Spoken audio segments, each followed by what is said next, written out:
Oi, pessoal.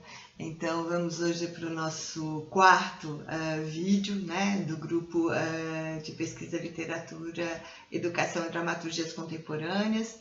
A gente tinha ficado de passar hoje do segundo para o terceiro capítulo, né, do livro As Grandes Teorias do Teatro, né, da Marie-Claude Hubert.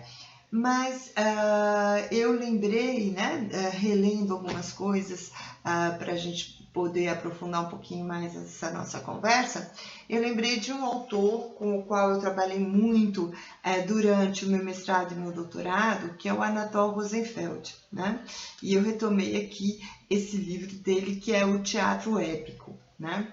O Anatole Rosenfeld, para quem não conhece, é um teórico e crítico de teatro, ele que nasceu na Alemanha em 1912, mas que veio muito cedo para o Brasil e tem uma produção intelectual importantíssima no Brasil, né? Então, é um autor que vale a pena consultar e conhecer, né? Por que eu achei interessante a gente retomar aqui esse livro do Anatole Rosenfeld?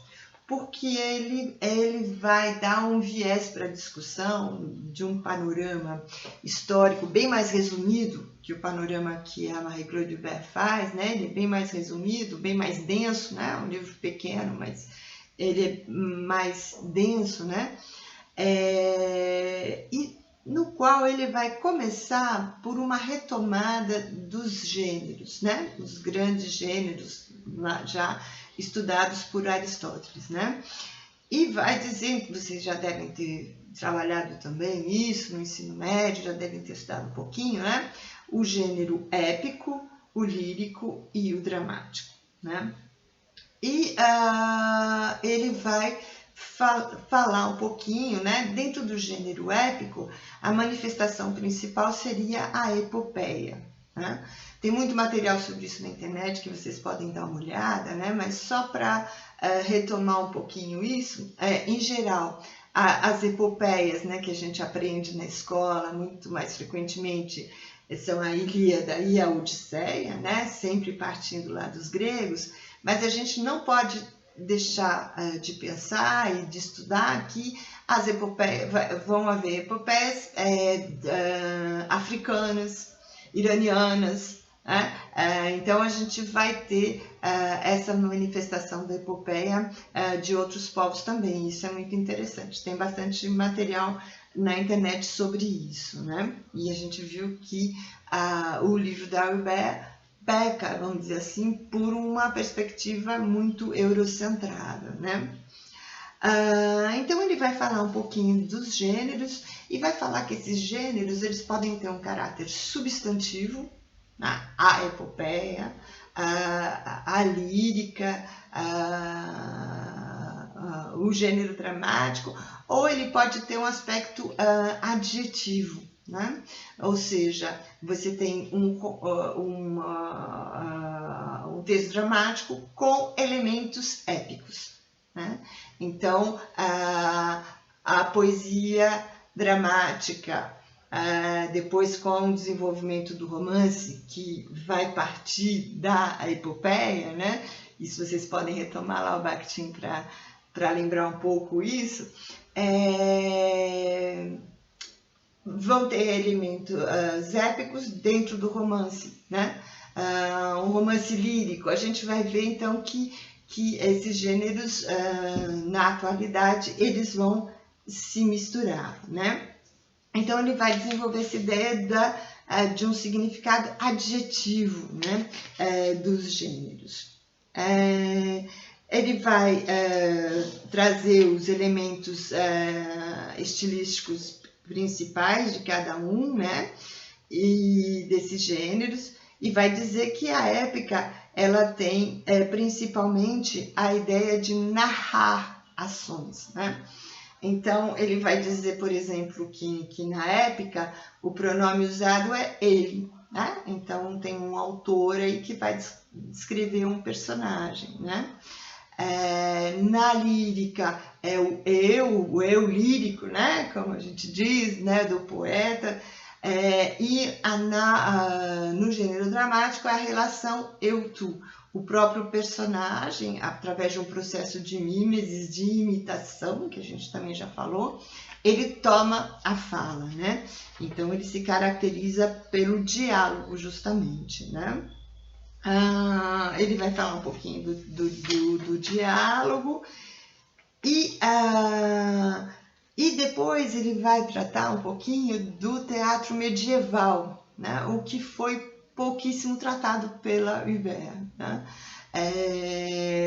Ela não vai abordar praticamente o teatro medieval, ela justifica isso, né? Que ela diz que ela trabalhou mais com autores que teorizaram a própria obra, né? E isso não aconteceu na Idade Média, pelo menos não na Europa, e então ela não trata, né, praticamente do teatro medieval. E ele vai discutir isso, né, dos ritos religiosos, porque se a gente também lê as origens do teatro grego, né, eles partiram também de ritos religiosos, né, e quando a gente vai estudar o teatro africano também, a gente vai ver que também o teatro ele vai se originar desses ritos religiosos, né? Então, esse aspecto vai ser levantado e analisado pelo Rosenfeld, né? Ele vai defender que é típico dessa dramaturgia, né? Da dramaturgia da Idade Média, né? Do teatro da Idade Média, a esses elementos do épico, né? Vai haver um palco simultâneo, né? Então, se a gente for pesquisar sobre os mistérios, né? Então, a vida de Cristo, né? Que acontecia por etapas, né? Acontecia na rua, por etapas, né? Às vezes vários atores fazendo o personagem, né? Fazendo os personagens. Então ele vai desenvolver essa ideia de que o teatro da Idade Média ele tem uma conotação, né? Ele tem elementos do épico, né?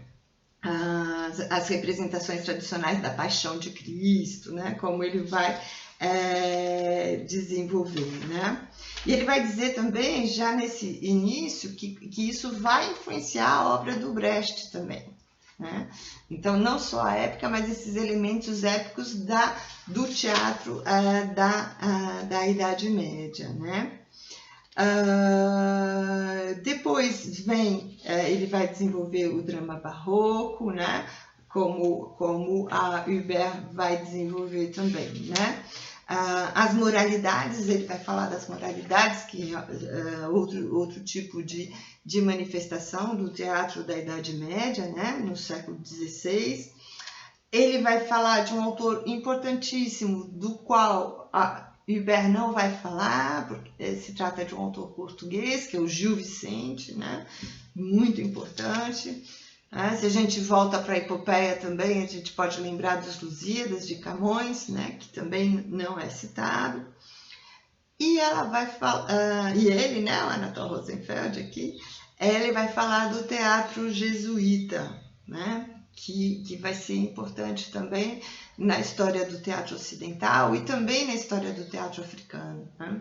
A gente vai ver que durante o período da colonização houve uma influência importantíssima do teatro jesuíta, do teatro religioso, né? Nas manifestações da Idade Média, né? Ele vai falar dos autos, né? Como o Alto da Compadecida, né? Que ele vai citar também, mas ele vai falar mais dos autos da Idade Média, né? E quando ele vai entrar no romantismo, né? Que ele vai entrar em Shakespeare, porque claro que Shakespeare vai ser importantíssimo, né? Para o desenvolvimento e para o que ela chama, a Albert chama dessa revolução do drama, né?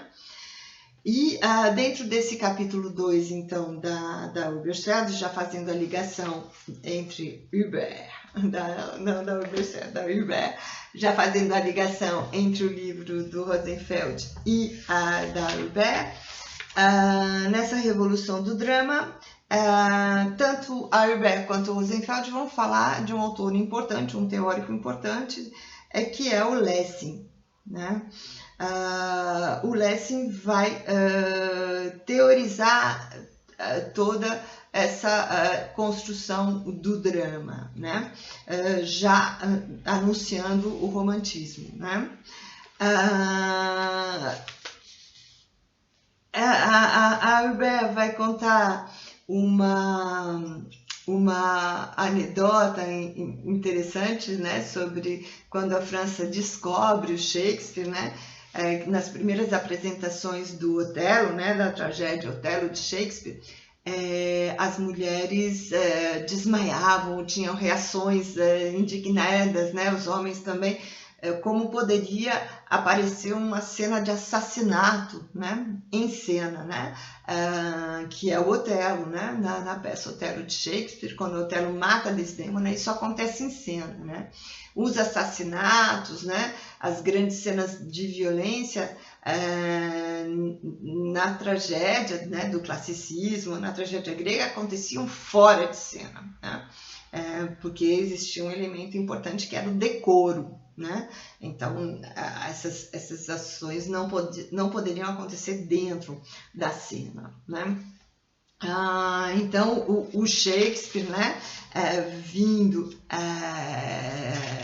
as apresentações das peças de Shakespeare na França também acabaram trazendo uma importância, tendo um papel importante nesse desenvolvimento do drama, né? Então a gente volta lá, vamos voltar agora para Hubert. O Rosenfeld continua, ele vai falar do teatro épico, mas a gente vai deixar essa parte para depois, né?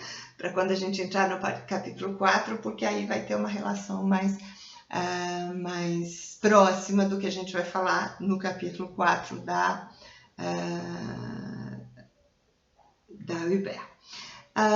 Então, no início do capítulo 3 da Revolução do Drama, ela vai falar do Diderot, do Lessing, né, do qual o Rosenfeld também falou, do Mercier e do Godon, né, como influências importantes nessa construção do drama, né. Vocês sabem que quando a gente vai havendo essa transição entre um momento e outro, né, da filosofia, da literatura, as coisas não acontecem de uma forma exata. A gente não vai fazer mais tragédia, agora a gente faz drama. Essas coisas não acontecem dessa forma. São várias influências, né? Várias tendências, várias influências que vão levando a essas transformações, né? É claro que vão existir figuras-chave, né, que vão propor obras, né, obras que vão surgir, emergir, que vão trazer mudanças significativas, né, mas isso é sempre um conjunto de fatores. Hubert vai falar de Lope de Vega, né, que é um autor espanhol, né? Então é o momento em que ela vai trazer os autores espanhóis. Um autor importante italiano, além do Goldoni, que ela vai trazer é o Giovanni Battista Guarini, que vai trabalhar sobre a ideia de tragicomédia, né? Então a gente vai ver que vai existir essa preocupação, né? Vai haver esse interstício em que vai se desenvolver essa ideia dessa mistura dos gêneros, da tragédia e da comédia, né? Então, criando, vamos dizer, um novo gênero que seria o tragicômico, que no final acabou se misturando ao drama, né? O respeito da unidade de ação, quer dizer, o drama vai continuar defendendo a unidade de ação, que depois a gente vai ver que no teatro contemporâneo essa unidade também vai passar por uma ruptura, mas aqui no drama a unidade de ação ela é importante. A mistura dos gêneros, né? A comédia, né? Uma reabilitação do riso, né? Porque a comédia era ainda no classicismo considerada como um gênero menor, né? Então a recuperação do riso ela vem um pouco nessa linha também da recuperação da farsa da Idade Média, né? Então, existe essa recuperação do riso, que a gente vai ver que no teatro contemporâneo, o riso político, né? A conotação política do riso, então a gente vai ter elementos que vão voltar em relação ao riso. Com Victor Hugo, né, importante do drama romântico, né, porque a gente vai ter o drama burguês, o drama romântico. No drama romântico, o Victor Hugo vai ser importantíssimo, vai trazer discussões teóricas e práticas da encenação, né? Ele tem vários prefácios das obras dele, em que ele discute o processo de criação dele. Isso vai criar várias polêmicas também, né? Em torno das peças, né? Do Victor Hugo. E o Victor Hugo vai defender isso, né? A gente tem o grotesco, tem o sublime, tem o engraçado, tem o patético, então essa mistura, né, que o classicismo tinha tendência a não aceitar, né? A ideia do realismo ilusionista, né? Então que tinha o público tinha que ter a ilusão de que aquilo estava acontecendo de verdade, né? Então o Diderot vai trazer essa importância, né, do realismo ilusionista, né? A quarta parede, né? A gente sempre tem a brincadeira dizendo que o Brecht derrubou a quarta parede no teatro, mas quem criou a quarta parede, né? A quarta parede é bastante em função desse drama ilusionista, né? Os atores estão interpretando aqui como se o público não existisse, né? Para criar justamente essa ilusão, né? Então, dentro de um drama mais naturalista, que a gente vai ver que vai ser uma das tendências do drama, vai ser importante o público acreditar que aquilo está acontecendo realmente, né? Vai começar a se desenvolver uma importância para o trabalho do ator, o desenvolvimento do gesto, né? O desenvolvimento da sensibilidade do ator, porque ele realmente tinha que jogar com esse naturalismo, né? Depois a gente vai ver que as tendências do teatro contemporâneo vão um pouco para esse lado, né? De que do ator realmente sentir ou não sentir, quer dizer, aí vem o paradoxo do comediante do Diderot, né? O ator sente ou não sente? Ele finge que sente para o público sentir, né? Então essa coisa do sensível, do sentimento, né? Do ator passar esse sentimento, essa discussão começa daí. Né? E que no teatro contemporâneo a gente vai ver que ela vai se espalhar por várias tendências, né? Do distanciamento do Brecht, que o ator não tem que sentir, né? Há outras manifestações que a gente vai discutir, onde o ator sente de verdade, tem a memória afetiva, que vai recuperar essa emoção, né?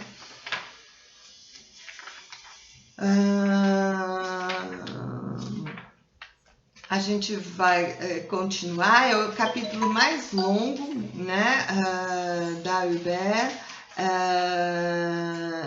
e no final ela vai trazer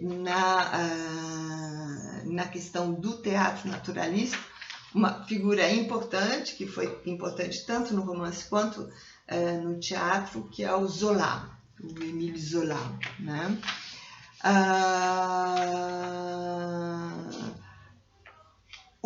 A recusa da inverossimilhança, né? Quer dizer, teria que ser verossimilhante e se aproximar ao máximo possível do real, tá? Para o público realmente acreditar no que ele, naquela história que ele estava vendo, né? Então a Hubert vai terminar nessa parte desse drama naturalista, né? A partir de uma discussão sobre o Émile Zola. Né?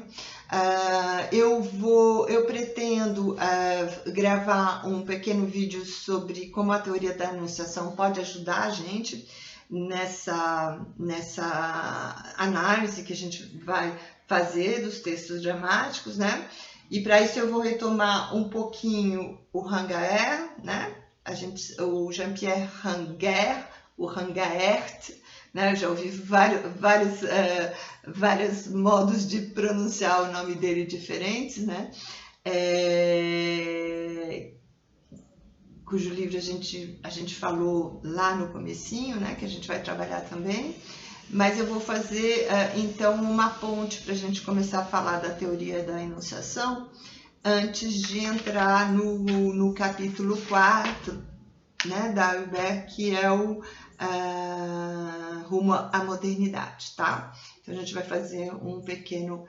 a gente vai fazer uma discussão um pouquinho da teoria da enunciação para poder introduzir, porque eu acho que vai ajudar um pouco para a gente entender essas diferenças que depois, no drama contemporâneo, a gente vai ver que aquela ideia, né, da epopeia de usar o ele, o passado, né, vai invadir e vai emergir dentro do texto dramático. Né? Então, acho que vai ser interessante a gente fazer essa pontezinha, tá bom? Eu espero que vocês estejam conseguindo ler aí, apesar das dificuldades que a gente está passando. Eu sei que está todo mundo tenso, não é simples o que a gente está vivendo, mas espero que esteja sendo possível para vocês lerem a Hubert, que dá esse panorama, que eu acho que é importante. E quem tiver, ou quem achar na internet, né, o Teatro Épico do Anatole Rosenfeld, eu acho que vai complementar de uma forma interessante, tá bom? Continuo esperando seus vídeos, adorei o vídeo do Lucas, que ele falou que é teatro para ele, né? Eu gostaria de ver outras manifestações, eu sei que está todo mundo preocupado com muitas coisas, mas seria muito bom a gente manter as nossas conversas aqui, tá bom? Cuidem-se, boa semana para vocês e até semana que vem. Beijos!